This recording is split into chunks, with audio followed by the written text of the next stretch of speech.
Чистење и миење на улиците и плоштадите, темелна реорганизација, вклучување на дополнителни 60 автобуси во градскиот сообраќај се првите активности кои новиот градоначалник ги почнува уште од првиот ден мандат. Ѓоргиевски ја презеде функцијата градоначалник на Скопје и уште вечерва заедно со екипите на комунална ќе ја почне генералката на градот.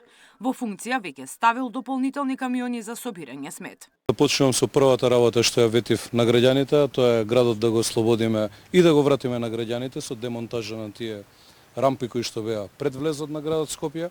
Во понеделникот имаше 16 исправни возила од комунална хигиена. Мислам дека до вечерва ќе успееме да имаме околу 40 возила на располагање. Дополнително ќе помогнат и колегите градоначалници од внатрешноста, како што тоа беше случај изминатиот период. Ќе бидат вклучени и цистерни за перење на улиците. После долго време ќе ги переме и улиците во главниот град. Плоштадот ќе се пере вечерва, од денеска започнуваме. Кејот сериозно ќе се чисти, но и ќе се пере кејот вечерва, така што дел по дел ќе ги ревитализираме и јавните предпријатија, да ги доведеме во нормала. Веќе утре имам состанок со, ќе ви известиме и за тоа, со приватните автопревозници, каде што очекувам за голготата која што имаме со ЈСП да биде во прва фаза надмината на некој начин со уклучување на 60 на автобуси дополнително.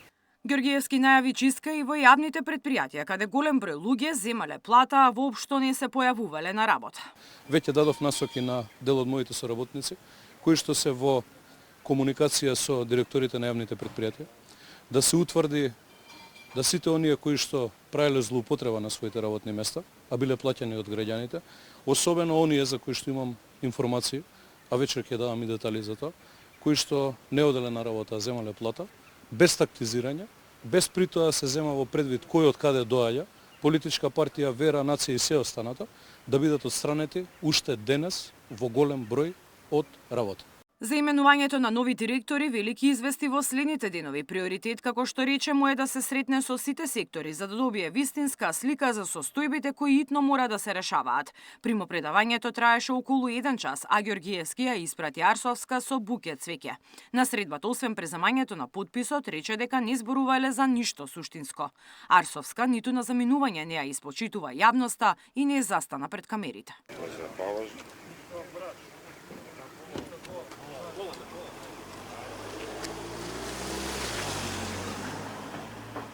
Ѓоргиевски победи во вториот круг со над 90.000 гласови од граѓаните.